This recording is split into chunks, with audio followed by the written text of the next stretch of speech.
Hey Musa, how are you doing?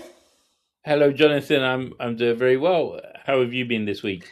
I've been good, sweltering in the heat wave, but you gotta sweat sometimes. And welcome to thinking around the question. Hopefully, we'll sweat around some questions too. Look, just in case people don't know, this is Dr. Musa Sami. He's a consultant psychiatrist. He's also a scientist, which is quite interesting, and he sits on committees and all sorts of things. Oh, great. And these fascinating discussions. And my name's Jonathan Newman. I'm a sort of social anthropologist and a researcher. And what we do here is we look at questions and we sort of think around them a bit. We don't come to anything definite. We don't say this is how it is and this is what's all going on. We sort of discuss it a bit, and we like to sort of provoke a conversation. And we'd like you to become part of that conversation too. Feel free to leave your comments and leave good comments, build them, but put forward something you think rather than just a throwaway thing you found on the shelf. Just think. That's what it's about. It's about thinking around the question. That's really what we're about today. And if you want to subscribe, hit subscribe. And if you don't want to subscribe, hit subscribe. Musa, well, you've been just before we started, you were telling me about some study into fertility rates, but I was busy doing Oh, something. yeah. What what Did what did what what did what's did, going on? did you not come across this, Jonathan? So the ONS published some data this week, really important. So ONS, the Office for National Statistics, government funded statistical body, and I'm sure you've come across their reports. They're fantastic. Their reports, they really help us get the data, get around our head around kind of the facts and figures of what is going on in Britain, essentially. So there was this study, or about the rates of fertility in Britain, and it was taken up by the papers. It was taken up by the Telegraph, by the BBC. It was reported actually in very different ways. We might come to that. It's really interesting. Um, Essentially, what they found was that in 2025, the total fertility rate for women was 1.39. Um, per British woman, right? So what that means is that a woman in the United Kingdom is having around 1.39 children, right? And uh, that's important because the usual total fertility rate for a population to remain stable, this is well known, it's just a mathematical fact, is around 2.1, right? So a woman should, replace herself if you want the population to remain stable. There's a question whether you want that at all or not, but she should replace herself and her partner, and then of course there's a degree of kind of drop off because of early childhood mortality and these kind of things. So it's going to be a bit more than two. So it's 2.1. So 1.39 is really low. So just to clarify, because me and numbers is not the best things Yeah. always. So you've got a man, you've got a woman. That's two people. When they have children, if they have two people, that will replace them when they die. That's what you're saying. That's That, when it's that's the basic and construct, and isn't if you it? have if you If have 2.1, you allow for early deaths before further breeding. Not treating people as Sure, sort of of course, humans with like human lives, but looking at it as a sure. population study. And you're saying that's now down to 1.39. And I seem to remember there was a phrase when I was growing up of 2.4 children, because that must have been the average then. There was Oh, okay. this. I think the world average at the moment is 2.24, and the highest I think you'll find in some African nations. Um, in I think Nigeria, it's around 5. I think in Pakistan, it's about 3.5, and most European countries, it's below 2. It's well below 2. In some countries, right? And this is a phenomenon that the total fertility rate is a really important phenomena that we need to think about, and how it affects demographics, populations, has massive effects on us, right? Yeah. So, okay, just moving that forward, I think the other notable point of the story was, and the Telegraph, of course, picked up with this and really ran with it, made hay with it, was that of the children born last year in the United Kingdom, 40% of them were born to uh, at least one parent who was born outside the United Kingdom.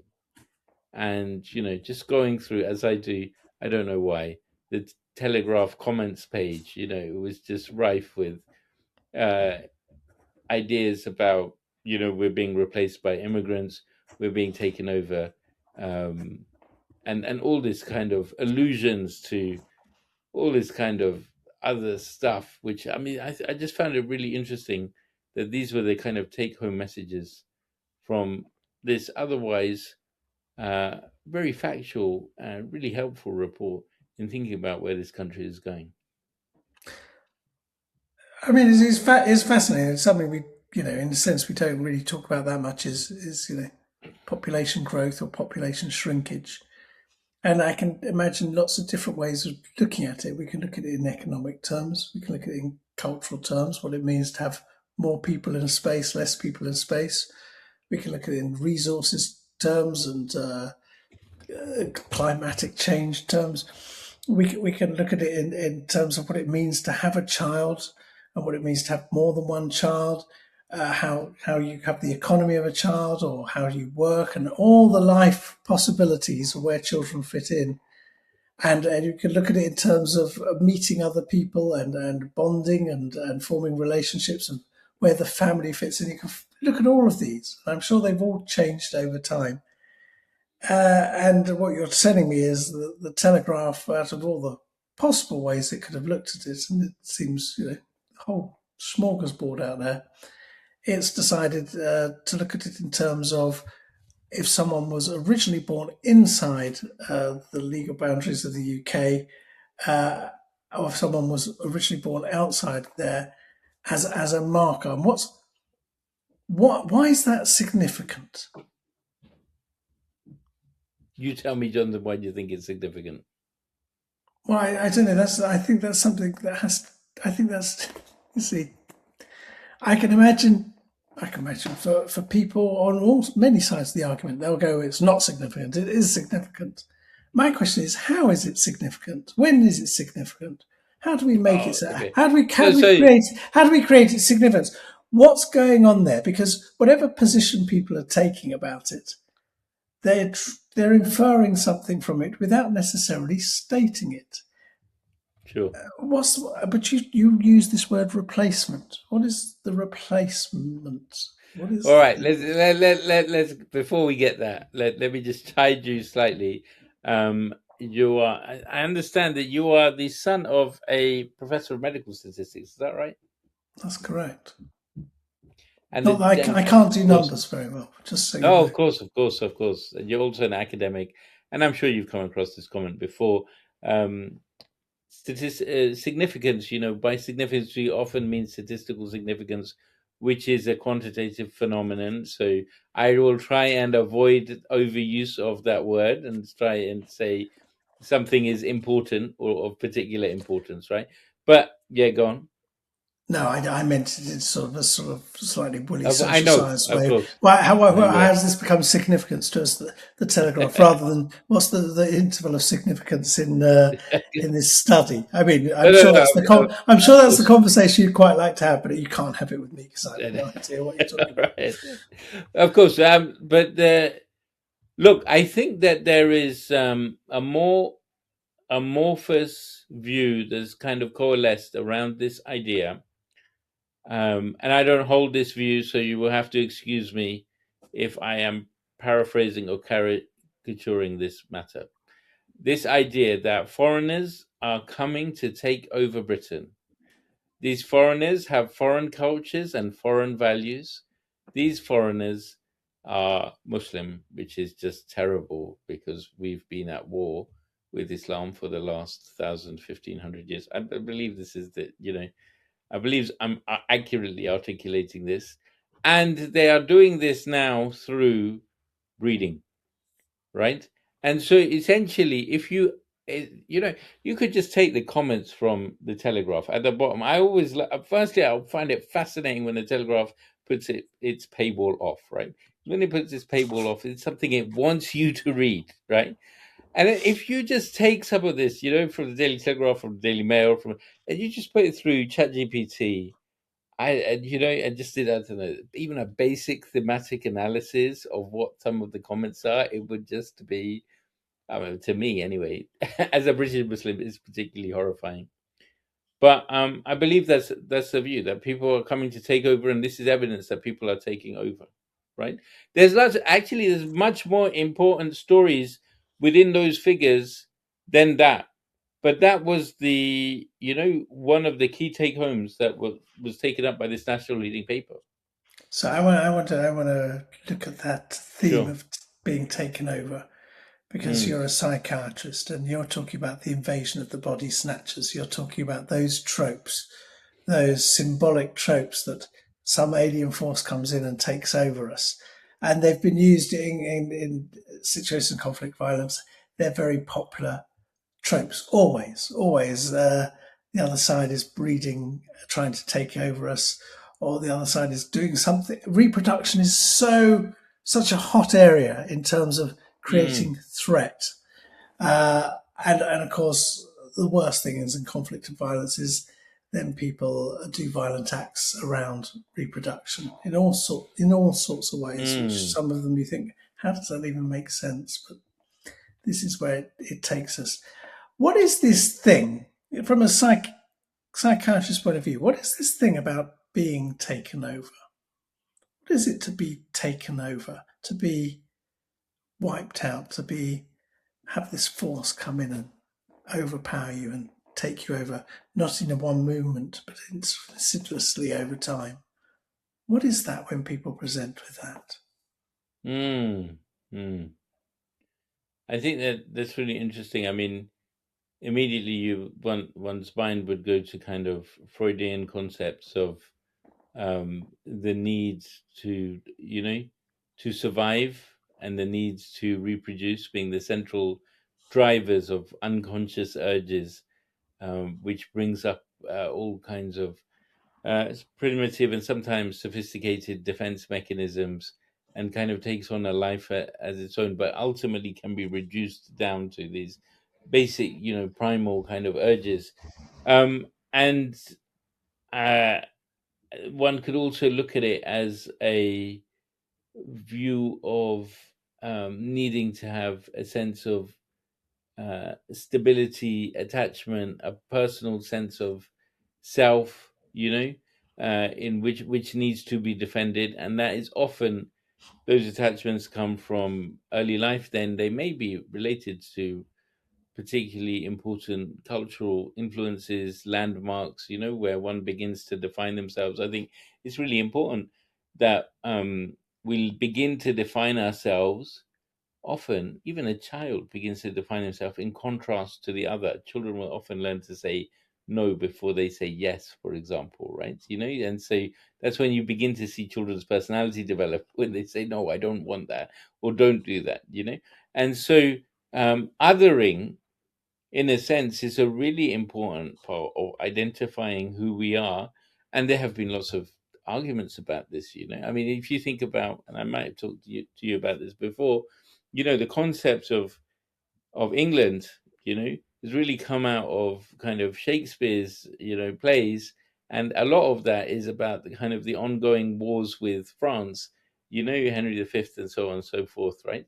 And so having a sense of us here and them there is really important in helping define that. And having fuzzy boundaries, having flexible boundaries, sometimes stands in stark contradistinction to that. Well, let me run on the theme of being taken over, because Yeah. I think we're being taken over too. I just see us being taken Oh over yeah. by other things. I see us being taken over by very fast moving technologies, such that I mean Mm, this thing's taken me over totally. I spend most of my waking life playing with it. It's my primary relationship. It's who I spend most time with and interact with most. It's taken me over. Uh, this digital sphere is taking me over. The need to be constantly productive through the day has taken me over. the onslaught of information has taken me over. Of course, as beings in the world, we are always taken over by our surrounds. So I also get the sense of being taken over. I just am less convinced there's some sort of mass breeding program going on. Unless, I mean, well, let's address it directly, and I hope it sort of suggests that either these non-UK populations are using less birth control, or they're having more sex. I mean, or both. I mean, they're not talking about that. They're not saying we find that people from other countries have more sex or use less birth control. They're saying they're having more children. Of course. That's the point, isn't it, Jonathan? The reason why the total fertility rate has declined in 2026 probably relates to, in strong part, to advances made in contraception in the 1960s, and probably strongly relates to cultural understandings of the family unit and the changing of that over time. It probably relates to economic factors as well as the importance of career versus family life, which is a massive debate, which is probably, and the changes that have been happening with that over the last 50, 60 years. Perhaps it also relates to the concept of womanhood and motherhood and the very complex ideas we have around that, right? That's probably what's actually going on, and that's the deeper questions, which are more actually interesting and more profound, rather than picking up this kind of one statistic, right? But where basically you've got this declining fertility, and in that, well, a lot of people seem to be immigrants who seem to be having children here, because, Jonathan, Winston Churchill could probably fit in that bracket. Rishi Sunak probably could. I wonder, Boris Johnson probably could as well, right? These, many people have had one parent born abroad, right? But this is not what the people who are writing the headlines are thinking about. Right. So, and I mean, the thing behind this is, I mean, and what you just hinted at is, how does it affect anything if a parent is born abroad? I can think of the current leader of the Conservative Party. I think one of her parents or both her parents were born abroad. Yeah, of course. I mean, does it actually matter? How does it matter? And I suppose it matters if we start. In fact, Jonathan, I have to come in here. All of Farage's children, I think all of them will be in that figure, right? Because they're his wife's German. Yeah, well, yeah, I think and he's had. Maybe have probably more than one wife. Maybe he's getting some. I don't know. And Aaron Banks, I think, was married to someone Russian. I mean, I don't know if he had any children. I mean, who are these people? Who's prescribing? But what's behind it all is this sense of a threatened identity and the sense that it could be unraveling. But the thing is, it's constantly unraveling because we're always being taken up by change, and those changes aren't indigenous. They never were indigenous. They came from a different village before. We're always on the move, and now we have all these goods and things. I mean, is that English? I spend all my life with it. Is it English? Is there something English about it? No. If I put a Union Jack cover on it, does it make it any more English? No. Does it matter? Not really. So something's not being said in this, or the argument's been reduced to such crude levels that we could just say one parent is born abroad. But I think what's missing in all this, and I think where the Telegraph has done a great disservice, if this is what it's done, and I haven't read it, is actually what's really fascinating. This is now our relationship with children and what's going on in society. Because actually, if we look at that, we could go, well, the state of the world, I mean, I don't think I'm the only one, isn't a particularly good state of the world at the moment. We have more wars. We have the weather is definitely changing in our lifetimes. We have it doesn't feel good out there. So you've got to think, do I have a kid? That's one of the issues. We have the whole way of, for Gen Z and millennials, well, their whole economic future's vastly changed. I mean, if you're running a gig economy, you think, oh, I've got a gig economy. I think I'll have a kid, and I can't afford a house. I can't even afford the rent. Oh, I know what? I'll have a kid. That's a great idea. There's none of that. You're spending half your time on there, so I mean, part of sex is boredom. A part of going to the pub is boredom. Part of the reason these things are falling is because we're not so bored anymore. We weren't aware of our boredom, but we're somewhere else. We're spending our efforts elsewhere, and we're having to work longer hours. And now we're working from home. Having a child stopped being a biological consequence. It didn't stop, but it reduced. It is now something people aspire to, but the very aspiration is changing because the world is very messy. There's no way people have the security to raise a child like they used to. Now, those are very threatening. Those are very threatening to culture because they're long-term problems. That will take a lot to change. And that puts the onus back on those who are causing the insecurities and those who. So, in a sense, if you just go, well, one parent was born out of the country. Oh, what a ridiculous, unsubstantiated, not actually putting down directly why that is important. Once again, why is that significant? Well, it's not, but it is significant if people aren't having kids because they can't afford to. That's hugely significant. And if they're not having kids because they think the world's too dangerous, that's hugely significant. And if they're not having kids because they simply don't have the time, that's significant. Now you're left with, well, why in some places are they having more kids? And when we get into different economies and different nations, don't forget the family becomes an economic unit. It always was. But I'll hand back to you. There, I just had my bit. You're on. Yeah. Well, and perhaps Jonathan, the point of project fear, if I can call it that, is essentially to project.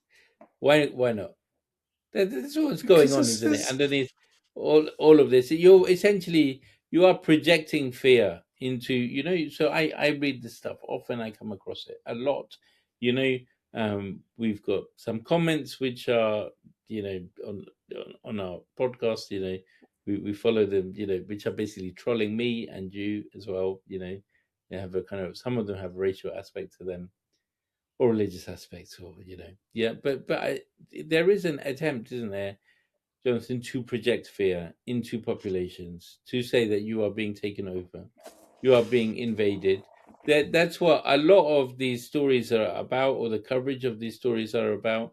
And that's actually, I suppose, why we're doing this podcast, not for a particular ideology per se, but to have a deeper conversation about what's going on. And underneath, if you unpack these statistics or these figures, and there's a third figure actually, so I've talked about the total fertility rate being 1.39. I've talked about 40% of children born in Britain being having a parent who was born abroad. The third, I think, important aspect of the report is, of course, that the age of parenthood is rising. So it's not just that it's reducing, but people are putting it off, right? People are putting it off for exactly the reasons that you've said, for economic reasons, for the need for security and stability in this deeply, what feels like, fractured society and disordered and unstable world, which of course includes all the economic factors in there as well, right? And that's what we're missing when we start talking about immigrants coming in and invading us. We're not having those deeper conversations about how do we set this, how do we ask the hard questions, how do we do the hard thinking, how do we set this right, if it is indeed. And I mean, there's another whole argument to be had about, is this something that we should be worried about? What, the population going down, or the one parent being born abroad? Which bit do you think we should be worried Well, about? I'm more interested in the population going down, right? I don't put much stock by people being born abroad. or parents being born abroad, because if you look at a long arc of history, there's always been demographic you know changes across populations that have happened, which are out of your control, and there always will be. You can't Look, completely manage this. Yeah, one thing we know. I mean, maybe there's an irony here. sure. But one thing we know is that we would be a nation of idiots if we were pulled from a small pool. So what we know Mm, about human evolution is that those pools do use outside stock. Otherwise, very soon, I mean, I understand this happens in royal families. They end up, because they keep breeding with royals, they end up with a very hmm. small pool to choose from, and they start interrelating, and we start getting, uh, you know, the is it still called retardation? They're getting that Yeah, thing that yeah. happens when you marry your cousin and Sure. have kids, or as they used to say in where I lived in Colombia, in every village there's a clown on the patio, meaning there's Okay. always one of these interbred kids. Um, that's a literal translation, um, but that doesn't happen as a whole. So that must mean our evolutionary history as a nation has always been outsiders, outside the village, different place. And if as we look, anthropologists got very interested in Mm. breeding patterns and how people marry across villages and marry across tribe and marry across this, because how do they avoid interbreeding and what systems do they bring into place? So any sense that this is somehow a new thing doesn't fit our own cognition, that we can work that out, our own cognition, that we can work out that something's going on. The fact that our cognition can say 1.39 and we can get to that means that we don't interbreed very much, which means we always go, and what interbreeding means is we go from the inside, but obviously we keep going to the outside. We keep, one way or the other, have someone where one of the parents is not from the place. That's us. That's who we all human beings are. That's how we are. And you can bang your drum, but that's how it is. So I suppose the thing is it something that we need to be worried about as a society? Well, dropping. As a yeah, as a citizen in the UK. Well, it depends on labour markets. I mean, because your population What dropping. do you mean? Yeah, what do you mean by that? I know what you mean, but why don't you just expand out that thought? So you're having this. There's 2025. You have a baby. Is there a job for that baby in 20 years, 25 years? Because that's what is going to matter. Now, if in 20, 25 years there's less need for workers, your overpopulation becomes a problem. Is there enough food for that person in 2025? If there is, but you might need workers to help produce the food. So we've got this playoff. If there isn't, and you need those workers, if the population's gone down but you need more workers, you're going to have to get them in from somewhere. Automation, perhaps, but you might ask another wave of immigration in order to. Really? Or Do you you might think, find there's not enough Jonathan? jobs and people emigrate. Do you think that people would be really happy for robots to be handling them in their frail old age, to be working as carers in social care homes, in serving them food, undertaking the most basic of functions? Or do you happen to think, like I think, that people would rather that, Filipino and Indian and Nigerian and other people come and they work in care homes, in hospitals, in order to fulfill our labor need, which we desperately do need, Okay, okay. given our yeah. Okay, that's very nice 2025 thinking. Yeah, go on then. But we've got to think 20 years ahead or 40 years ahead or 60 Oh, years ahead. sure. Let's think a little bit ahead. So this idea that people come into Britain to work for the lower paid jobs in order to do social care, and social care being lower paid, well, that might change. We might find that people from Britain are going to other nations, maybe China or something like that, in order to act as carers in those societies. That's one aspect. We don't know how the economy is going to go globally, and it might change, and it might change rapidly, and it might change radically. We also don't know about automation. You see, you say people might prefer one thing or the other, but actually, as long as we stay in this flow of sort of worshipping capital, and whatever makes the most money wins, and as long as we market that in the right ways, and as long as there's sufficient populations to consume it, then we will always go for the thing that's making the most money, because that's what's being sold to us the most. That is the option we're given. So it's one of the things with AI, isn't it? In some aspects, it's actually not very good, but it's good enough. And it's free, pretty much. So that'll do. So if I have automated care at a fraction of a price of personal care, heck, I'm not going to think twice. Well, Jonathan. If it works that way, I doubt it'll get there. That's fine. Yeah, it's not going to happen. I mean, one of the things is that, so yeah, I'm an academic psychiatrist as well, right? And I've been following stories, from when I was a kind of young medical student, 20, God knows how many years ago now. Yeah. And 23 years ago, at least. And, every year or two, there was a buzz about something new that was going to change the face of medicine. And indeed, some things came along. I heard about last week, I heard about some new revolutionary treatment for cystic fibrosis, which I haven't worked in that area for I think 14, 15 years. And I was astounded by, the changes that it's brought to people's quality of life, right? But most of the claims that are made in medicine or science or technology, they don't go anywhere, right? Literally they go nowhere. Similarly, for everything that's being said about AI and that's being said about kind of automation and machines and robots, there's going to be a natural stop. It's going to be a hard stop. And we're going to find that there are things that, we envisage that these technologies could do that they just can't do. They can't crack some kind of code or some barrier along the way. Society will change, but it won't completely change that much in the way that you're being sold by these kind of billionaire tech lords who are saying that we're just going to, it's going to take over the world, right? And essentially that human connection is never going to go.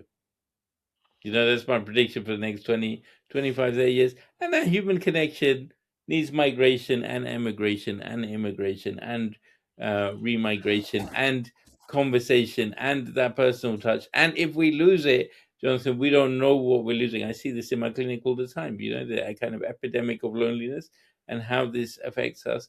And that's why I'm very confident that human connection is always going to be needed.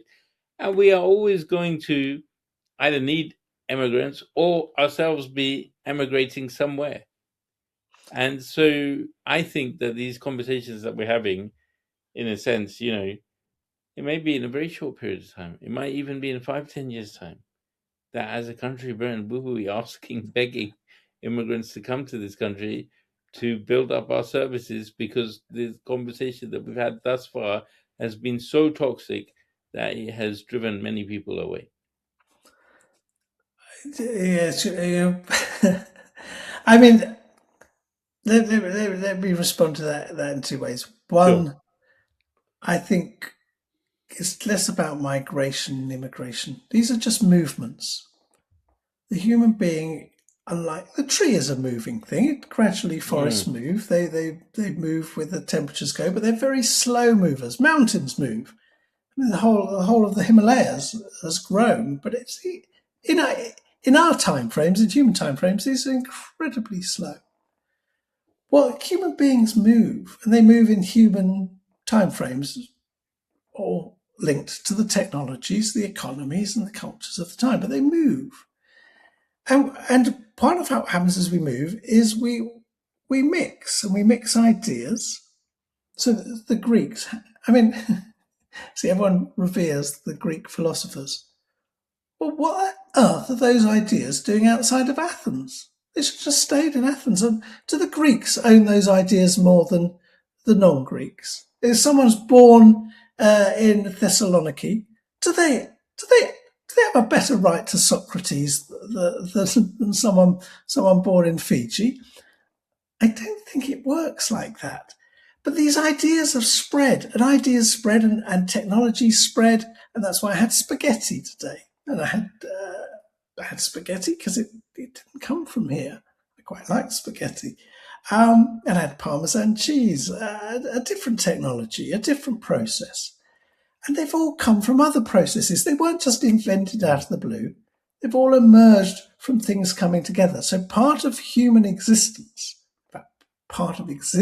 you can look at it wherever level you want to, is about things coming together.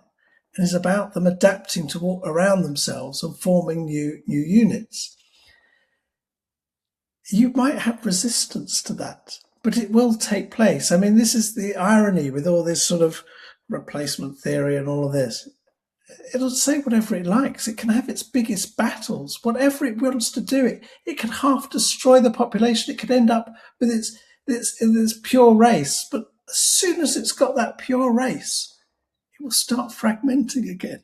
And it will start breaking again, because our very nature is of movement. Our very nature is of merger. We can't help that. We're not alone. The whole, just look at physics, is constantly doing that. Chemistry is constantly doing this. The very things around us are constantly doing this. So that's just the nature of life. And you might feel so insecure that you need to ignore all that. But it causes you to live in a cage of thinking. It causes you to post some comment which barely says anything. It doesn't have anything behind it, or it's just some random claim because someone read something somewhere. No, you've got to do the thinking.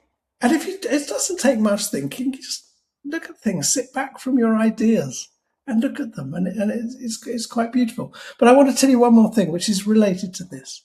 Sure. I was in a place called Narvik in the Arctic Circle in Norway. And in Narvik, it's a big industrial. Well, it was a big industrial port. The coal from Sweden came up through there and out into the fjord because that fjord didn't ice over. That's where it became popular. But that's not the story. In a little bit of woodland in the city, in the suburb of the city, there's a stone, and it's a rock. It's not like someone's plonked it there. It's a rock. It's part of the landscape. It's a glacial rock. And carved into that rock is a life-size picture of a moose. It's quite small, but the moose is apparently quite small. It's just a line drawing of a moose. That line drawing, they think, is 5,000 years old. 5,000 years old. And I'm sitting there possibly in this T-shirt, having caught the train and all the modernity around me, and I'm standing there with my phone, I'm taking photos of this thing, and I suddenly looked back from their point of view, and here I am living in a very sci-fi future. I'm staring at their lives from so far away, and they're staring at mine. What an enormous change! And yet, when we try, and of course, there's lots of stories of what this moose is. Is this moose some sort of big, sort of revered thing? Is it just somewhere marking where the market was? Where was it? We know the moose is important in life, but we have to make up the stories of what that moose was. And we'll do it based upon how we are. But people have been living there, or living generally for many years, and they've been on the move.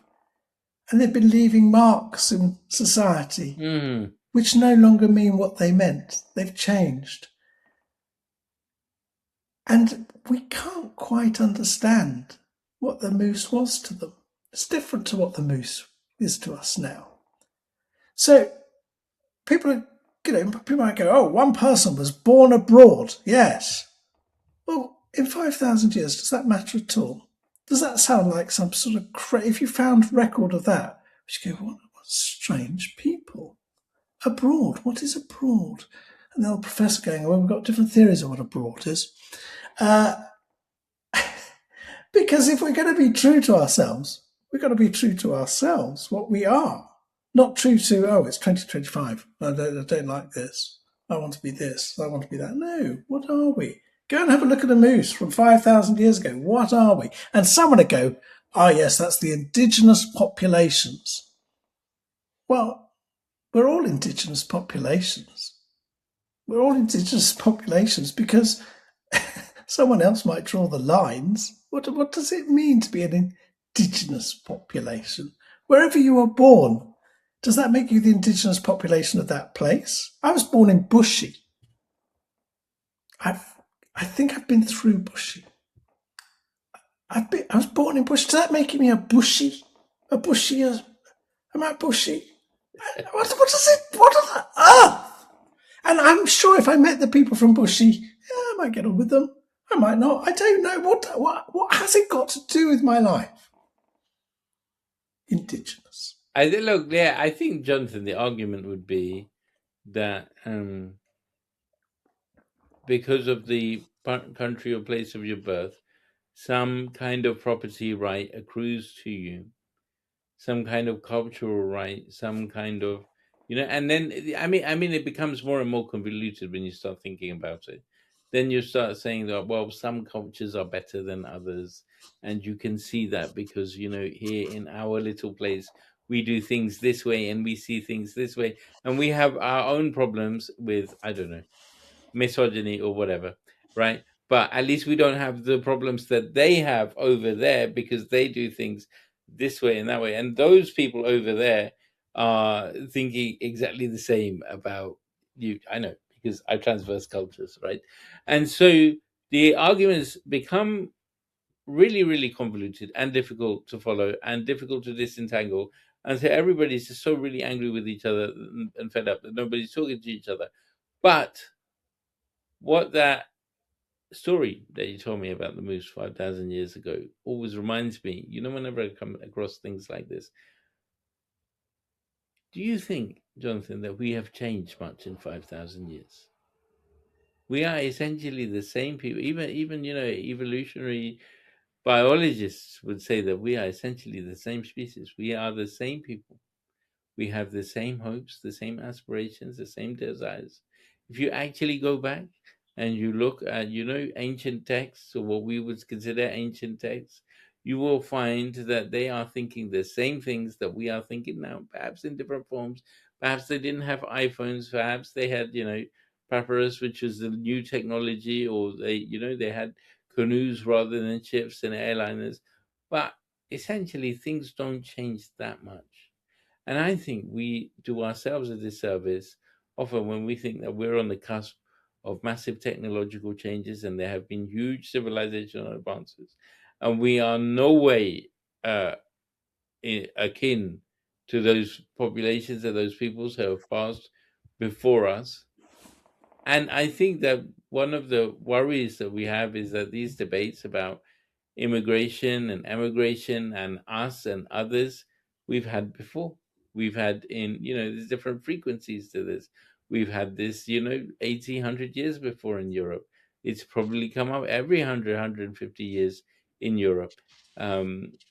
It's certainly come up, the arguments about what exactly is Europe, and its relationship with the Muslims to the east, has certainly come up over the last 1,000 or 1,500 years. And it's never worked to be divisive. It's always ended badly. It's always ended badly when we start excluding people and we don't understand people. But we're coming to that point again. And now it's just been driven by new technology, by AI algorithms, and by and by social media. But it's the same basic instinct that has always been detrimental to us before. And we need to be really, really careful about where we're going with that, and really need to think about how this story is going to end. I mean, that's very nice, and you've hit one of the things I've been I think it comes with age. I've been thinking about it a lot, especially on my Mm. travels. The fact, I mean, people often say, life teaches you things. Life will, Yeah. teach you.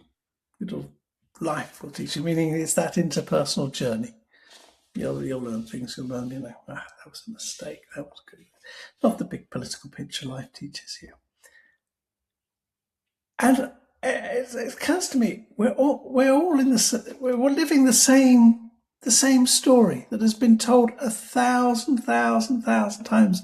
Every generation lives it. Every life lives it.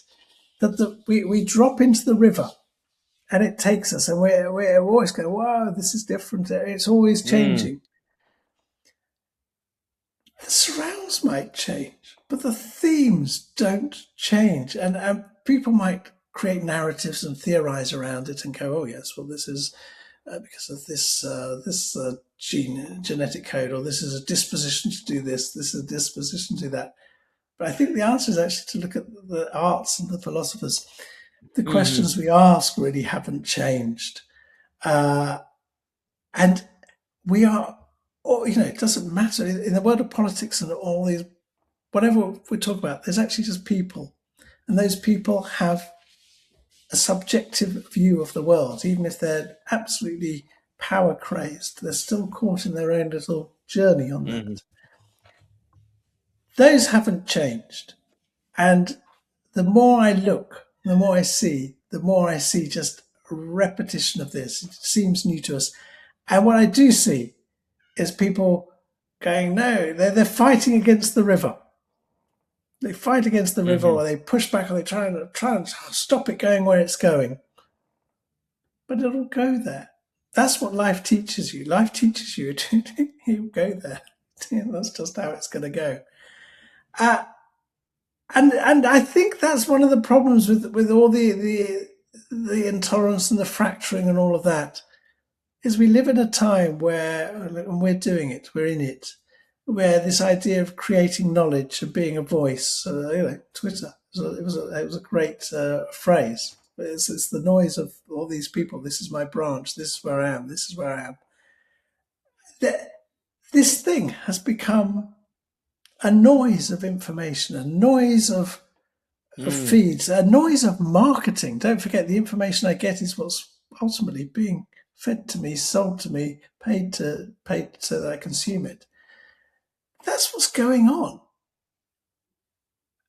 And in that river as well. But why can't we just sit back from that and look at that personal journey and look how it, I mean, why do the plays of old? I mean, the arts really tell you. You watch a play from the old, you read a bit of Socrates. It's as true today as it was then. Mm. Slightly different things going on. But it's the same story. So if we're caught in the same stories, what are we going to do about that? And some people go, oh, I'll break you out of the 5 facts to get out of the stories. I mean, just more nonsense. There were those people. Those people have existed for years. So what do we do? How do we approach life? And you have your faith. How do you approach your life without necessarily the faith? How do you approach the story that never finishes, the story that's the same story that everyone will go through? How do you approach that? I think that is, a much bigger question for today that we're going to answer today, Jonathan. Um, and I think, that's one of the things that we're doing in this podcast, isn't it? We keep unraveling, unpicking, kind of understanding a little bit more about ourselves, perhaps as well, and our views on things. Um, I just wanted to pick you up on one thing before we finish this podcast.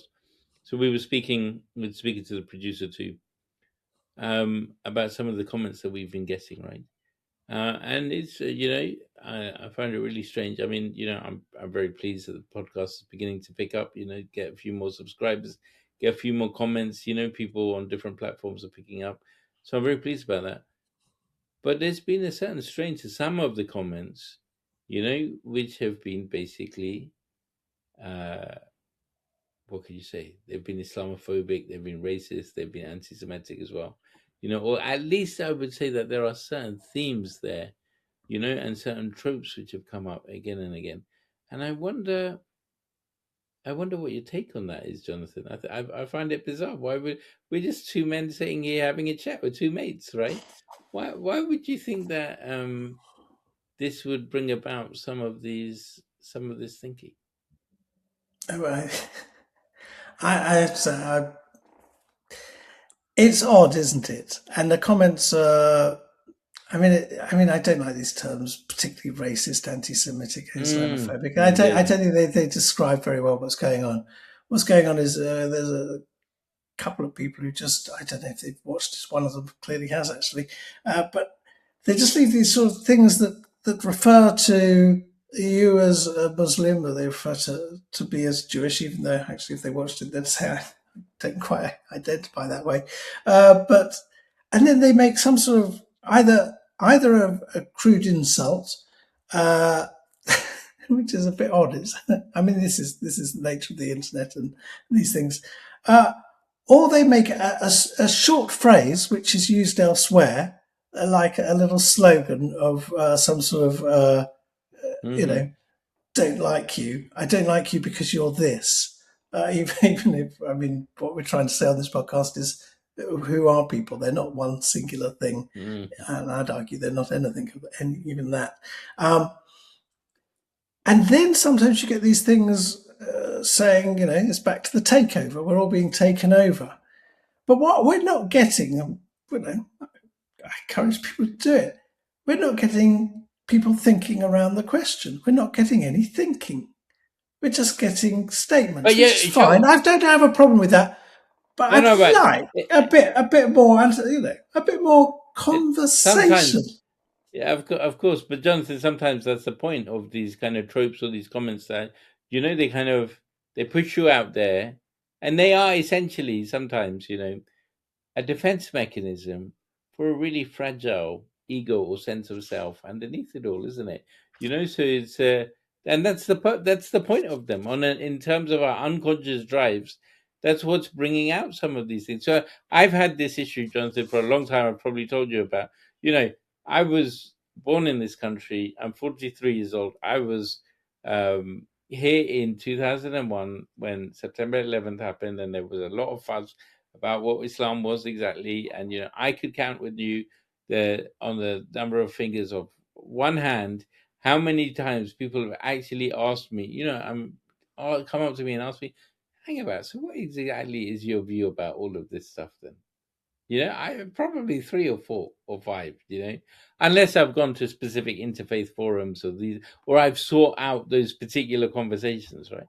And that's one of the things that we're doing this for, is because we don't think around the question. And I'm horrified that people think that me and my ilk are here to come over and overtake this country. And yeah, and also there's a question about whether I am, that just presumes that I'm not from this country, which is something I'm not willing to take, right?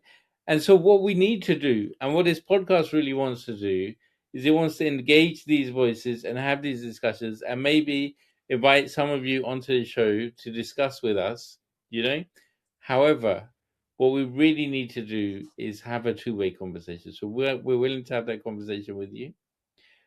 But if you just have a bit more thought out, structured views, and let us know about them, and we will take them up, and we will respond, and we will be polite, and we will do it in a reasonable manner, and we just want to work out what's going on. And I think that is really, really crucial to what this podcast has been set up for and what it's aiming to get to. Yeah, I think I agree with all of that. I just, from my point of view, I like a conversation which is reflective, which Mm, brings our own reflection, our own life back, what it is. And if identity is something that's important to someone, that's just another category for me. But if it's important, how is it important? Why? And what's the history of that? Where did that come from in your own life? We're all on personal journeys. That's the nature of our own the existence. We're all on group and personal journeys, and I just want to understand that. That's my take. Look, Thank you very much, Jonathan. that requires people to subscribe and let's think around the question, not just throw some statements out like tomatoes at the stocks. Right. Should we call it a day? Let's do that. But Thank make you very sure much. that Yeah. we tell people to like, subscribe, comment, give us reflective comments. We read all of them, and we really want you to be engaged. Oh, and buy my book. It just came out. I'm going to send you a copy, Musa. All right. There you go. Bye, Jonathan. All right. See you. Bye bye.